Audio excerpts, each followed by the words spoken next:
The gates of the British monarchy have just slammed shut with a finality not seen in a century, as King Charles executes a custodial coup that effectively strips Harry and Meghan of legal guardianship over their own children.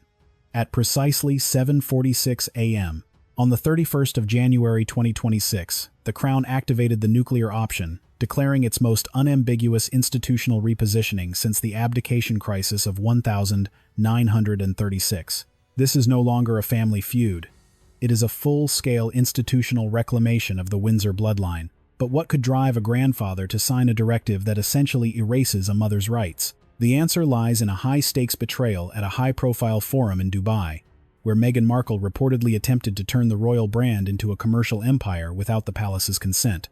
As you watch, we will reveal the classified dossier compiled by Princess Anne, a catalogue of 17 individual incidents of unauthorized title usage and media positioning of royal heirs that forced the palace to move from silence to total containment. We are diving deep into the 4-7-page sealed filing that details jurisdictional instability and the systemic concerns that led to Princess Catherine being named the sole guardian of Archie and Lilibet's future. Stick with us until the very end, because the final twist, a secret wellness report and Harry's desperate plea for a way back to the UK alone, will change everything you thought you knew about the House of Windsor. You cannot afford to miss a single second of this historical fallout. To understand how the Crown could legally assert control over two children living on American soil, we must look past modern headlines and into the ironclad, ancient legal pillars that uphold the British monarchy. This unprecedented declaration, issued at 7:46 a.m. on the 31st of January 2026, rests on a foundation of three specific legal instruments that override conventional parental claims.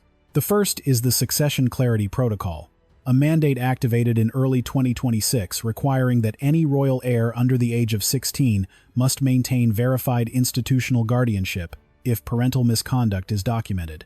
The second, the Legacy Protection Clause, is a terrifyingly rare mechanism codified in 1937. It allows the sovereign to seek partial custodial authority if royal minors are deemed to be in conditions of cross-border displacement or reputational harm. Finally, the Royal Child Welfare Oversight Act of 2024 creates a sovereign pathway that supersedes commercial parental claims when those children are part of the royal line. But the true nuclear core of this move is rooted in history, the Grand Opinion of 1717. This centuries-old ruling established that the monarch's legal prerogative over the care, education, and marriage of their grandchildren is absolute. In the eyes of the British Constitution, Prince Harry and Meghan Markle are not just private citizens. They are custodians of state assets, their children. When King Charles III invoked these clauses, he wasn't just acting as a grandfather. He was acting as the CEO of a 1,000-year-old institution, protecting its future heritage. The palace's legal team, led by Lord Pembroke, argued that Archie and Lilibet were experiencing jurisdictional instability. Internal residency logs submitted to the High Court revealed a chaotic pattern. Archie had been enrolled in 3 separate tutoring systems in just 18 months, with none lasting more than 12 weeks. The Crown's argument is clinical. The children are being treated as accessories for public redemption rather than members of the Windsor bloodline. This instability, combined with the unauthorized branding efforts in Dubai and Silicon Valley, created the perfect storm for legal intervention. By appointing the Princess of Wales, Catherine, as the guardian of royal succession, the Crown has created a sovereign custodial trust. This isn't about physical removal today. It's about who has the final say over their schooling, their healthcare, and most importantly, their commercial exposure. While California law protects parental rights, the British monarchy is playing a much older, deeper game of historical sovereignty. They are asserting that the bloodline belongs to the state. As we move forward, we will see that this was not a sudden burst of anger from the king, but the result of a calculated shadow investigation. Princess Anne has been quietly compiling what insiders call the Red File, a dossier that contains the 17 specific breaches of protocol that made this rescue mission inevitable. Stay tuned, because the evidence uncovered in that file is what finally broke the bond between the two brothers and changed the line of succession forever. While the public was focused on the glittering surface of international forums, a silent, forensic operation was unfolding within the reinforced walls of the Office of Royal Protocol. This was the culmination of an exhaustive 4-month investigation led by the Princess Royal, Anne, resulting in a dossier so comprehensive it left no room for diplomatic maneuver.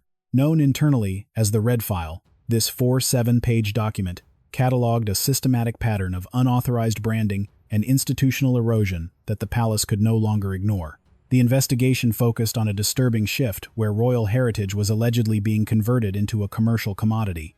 Anne's team uncovered 17 individual incidents of unauthorized title usage by Meghan Markle, spanning international jurisdictions and commercial platforms. 6 distinct brand partnerships that referenced Archie and Lilibet without any prior coordination or consent from the sovereign. A Phase 2 marketing deck discovered by intelligence attaches in the Gulf region, which explicitly positioned Lilibet as a cross-cultural royal heritage ambassador.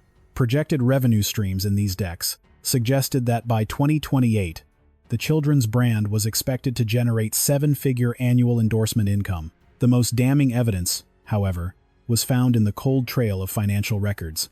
Forensic auditors attached to the sovereign grant conducted a red flag audit of Archewell Foundation subaccounts. They discovered that between February and October 2025, over £1.2 million had been allocated to media positioning and visual storytelling of the minor heirs. Specifically, £314,200 was tied to consultants preparing content pitches for an unapproved docuseries titled Archie and Lilibet, California Royals. Princess Anne's dossier also included sworn testimony that painted a heartbreaking picture of the children's daily lives. A Canadian child development advisor, who observed the family in mid-2025, reported signs of emotional inconsistency and dislocation anxiety in the children. The report warned of long-term developmental risks if Archie and Lilibet remained in what was described as an unstructured, brand-forward domestic environment. Furthermore, the investigation flagged jurisdictional instability in the children's education. Registry logs showed that Archie had been enrolled in 3 separate private tutoring systems in just 18 months, with none exceeding a 1-2 week duration. Lilibet had no verified preschool placement recorded at all after September 2025. To the palace, this wasn't just a parenting choice. It was a structural pattern that stood in direct opposition to the Crown's safeguarding obligations. As Princess Anne presented these findings during a closed-door session at Clarence House, her conclusion was clinical rather than emotional. She stated firmly that the repeated attempts to commercialize the identity of royal minors without institutional authorization constituted a material risk to their welfare and security. "These children are not accessories," she reportedly told the Sovereign Circle. "They are not stepping stones for public redemption or private wealth. They are Windsor, and the Windsor shall reclaim them." This red file became the legal engine for the custodial coup. It provided the forensic-level verification that Prince William had demanded to justify an institutional blockade. The shadow war was over. The evidence was now a matter of national and institutional preservation. The legal machinery of the British monarchy is built for endurance, not speed. But when the red file was finally laid upon the mahogany table at Sandringham, the pace of history shifted. On the evening of the 27th of January 2026, a quorum vote was held within the Sovereign Circle. While Queen Camilla reportedly abstained due to the sensitive nature of the family bonds, the remaining members, Princess Anne, Prince William, and Duchess Sophie, voted unanimously to trigger the Royal Guardian Protocol. This was the moment the Silent Guard became the active enforcer, the activation of the Sovereign Custodial Trust. The turning point was not a public proclamation, but a 47-page sealed filing delivered to the Family Division of the High Court of Justice in London. Drafted by Lord Pembroke, this document invoked a legal triple threat: the Legacy Protection Clause, the Royal Child Welfare Oversight Act, and a newly ratified framework known as the Lilibet Protocol. This protocol was specifically designed for royal minors exposed to commercial exploitation across international borders. By signing this directive, King Charles III effectively created what insiders call the Sovereign Custodial Trust. This mechanism did not physically remove the children from their home in Montecito, but it legally decapitated the Sussexes' ability to monetize their heritage. The trust serves as a jurisdictional barrier, placing Archie and Lilibet under the primary institutional oversight of the Crown. Before we continue into the heart of this constitutional standoff, I hope this video finds you in good health and high spirits. We are curious to know how far this story has traveled. Could you please share the city or country from which you are joining us today in the comments below? The optics versus science crisis. The final catalyst for this legal nuclear option was a piece of intelligence that surfaced on January 27. Analysts briefed the palace on audio obtained via diplomatic back channels from a closed-door event in Dubai. In the recording, Meghan Markle allegedly stated, "Let them try to take my children. This crown feeds on tradition, and I am rewriting the script." For the sovereign circle, this was no longer a matter of public relations. It was a matter of total containment. Prince William, who oversaw the legal coordination with the Home Office, insisted that the palace's response remain narrow and clinical. He reportedly rejected early versions of the filing that framed the parents' conduct in moral or emotional terms. Instead, he demanded the case be built on residency logs, accounting records, and contractual breaches. "We win this on paper," William told his advisors. "Not on outrage." The financial lockdown. The Sovereign Custodial Trust also triggered a devastating financial compliance directive. The palace demanded that Meghan Markle fulfill backdated obligations under the 2022 Royal Parenting Cost Share Agreement, totaling £842,000 in development expenditures. Furthermore, a cease and desist was issued against her planned memoir, The Crown Behind the Crib, claiming it violated the 2025 Title Usage Memorandum. The Crown's message was clear. If the children were to be marketed as California royals, the Crown would exercise its right as the ultimate owner of that brand. By naming Princess Catherine as the official guardian of royal succession, the palace ensured that any future commercial appearance, educational choice, or medical authorization for Archie and Lilibet would require written approval from her office. As the first week of February 2026 came to a close, the new reality set in. The Sussexes found themselves trapped in a multi-jurisdictional contest where their habitual residency in California was being challenged by the ancient, unyielding sovereignty of the British throne. The line had been crossed, and the Crown had acted not for control, but for continuity. The atmosphere at Sandringham, on the evening of the 15th of February 2026, was not one of a family gathering, but of a high-stakes constitutional tribunal. For nearly 6 weeks, Prince Harry had remained in a state of public paralysis. No media statements, no court filings, and no legal representation entered into the High Court proceedings in London. But behind the scenes, the pressure of the shadow war and the clinical efficiency of the Crown's legal machinery had finally breached his defenses. The encrypted plea. The climax of this saga began not with a public explosion, but with a fractured, direct message sent via an encrypted channel from Harry to Prince William. According to sources within the royal household, Harry's tone was no longer confrontational. It was broken. He reportedly admitted to being mentally cornered, trapped between his emotional loyalty to Meghan and the undeniable institutional scrutiny surrounding his children's welfare. This admission of internal collapse was corroborated by a private wellness practitioner from Harry's former Invictus circle who contacted Kensington Palace with grave concerns. A sealed memo shared with the Home Secretary detailed Harry's symptoms: chronic dissociation, profound fatigue, and a total identity dislocation. The Prince of California was unraveling under the weight of a narrative he could no longer control. The Long Library Ultimatum. In response to Harry's outreach, King Charles III convened a final, private session with Prince William, Princess Anne, and the newly appointed guardian, Princess Catherine. The king's directive was clear. The matter was no longer a private family drama.